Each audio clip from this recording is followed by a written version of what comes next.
warahmatullahi wabarakatuh. Kami dari kelompok 6 ingin mempresentasikan materi kami, yaitu risk assessment, risk komunikasi, dan manajemen risk. Adapun anggota kelompok kami yaitu AUS saya sendiri, Nilda, Nur Aziza, dan Rostina. Baik, untuk mengefisienkan waktu, saya persilahkan kepada pemateri untuk memaparkan materinya. A few moments later. Adapun pengertian risk assessment. Penilaian terhadap risiko. Risk assessment menentukan kemungkinan kecelakaan, kemungkinan dan konsekuensinya, dan toleransi untuk peristiwa semacam itu. Hasil dari proses ini dapat dinyatakan secara kuantitatif dan kualitatif. Risk assessment atau yang lebih akrab disebut dengan penilaian risiko merupakan sebuah metode yang banyak digunakan pada berbagai organisasi atau sebuah pekerjaan.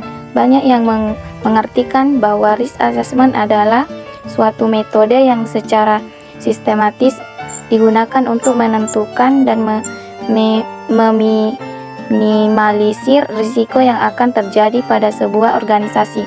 Risiko sering dianggap sebagai bentuk atau akibat dari dampak negatif dari adanya suatu kegiatan. Tujuan penerapan risk assessment mengantisipasi dan menangani segala bentuk risiko secara efektif dan efisien, mengidentifikasi, mengukur, dan mengendalikan risiko serta memantau kinerja penilaian risiko dan mengintegrasikan proses penilaian risiko ke dalam perencanaan, pelaksanaan, dan evaluasi kinerja di perangkat daerah. Pengertian risiko komunikasi. Komunikasi risiko merupakan suatu disiplin ilmu terapan yang mulai berkembang sejak awal tahun 1970-an. Disiplin ini mengkombinasikan rangkaian teoritis psikologi, sosiologi, organisasi, dan pendidikan dan komunikasi. Komunikasi risiko adalah bidang akademis lintas disiplin yang kompleks yang merupakan bagian dari manajemen risiko dan berkaitan dengan bidang seperti komunikasi krisis. Adapun jenis-jenis risiko komunikation, yang pertama komunikasi risiko komunitas. Komunikasi risiko pada skala komunitas umumnya masuk dalam kategori tertentu. Beberapa bidang komunikasi risiko yang paling banyak dipelajari adalah perubahan iklim, nutrisi, dan bencana alam seperti banjir. 2. Komunikasi risiko individu. Salah satu penyebab paling umum berlaku komunikasi risiko adalah masalah pribadi berbasis medis. Dalam sebuah studi tahun 2015, terjadi komunikasi risiko dengan orang-orang yang memiliki anggota keluarga dengan demensia.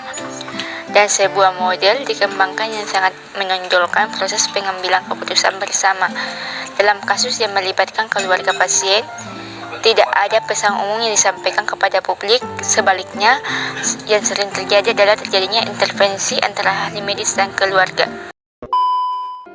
Pengertian risk management. Irfan Fahmi pada tahun 2010 mendefinisikan manajemen risiko sebagai suatu bidang ilmu yang membahas tentang bagaimana suatu organisasi atau perusahaan menerapkan ukuran dalam memecahkan berbagai permasalahan yang ada dengan menempatkan berbagai pendekatan manajemen secara komprehensif atau sistematis. Manajemen risiko ini juga merupakan suatu aplikasi dari manajemen umum yang mencoba untuk mengidentifikasi, mengukur, dan menangani sebab akibat dari ketidakpastian pada sebuah organisasi atau perusahaan. Dengan demikian, manajemen risiko diperlukan guna menghindari dan minimalisir risiko yang akan muncul atau dihadapi perusahaan. Kemudian ada beberapa tahapan risk management. Yang pertama itu pelajari situasi, yang kedua identifikasi dan analisis risiko, yang ketiga evaluasi risiko, keempat mitigasi dan monitoring, dan terakhir komunikasi.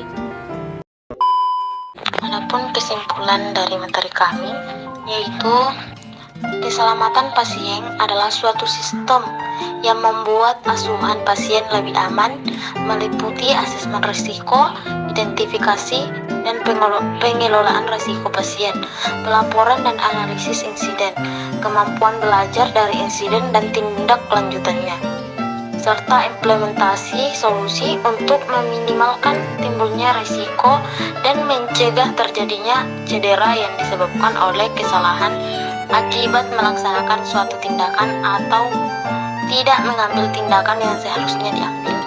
Insiden keselamatan pasien yang selanjutnya disebut insiden adalah setiap kejadian yang tidak disengaja dan kondisi yang mengakibatkan atau berpotensi mengakibatkan cedera yang dapat dicegah pada pasien. Sekian dari kelompok kami. Saya akhiri. Assalamualaikum warahmatullahi wabarakatuh.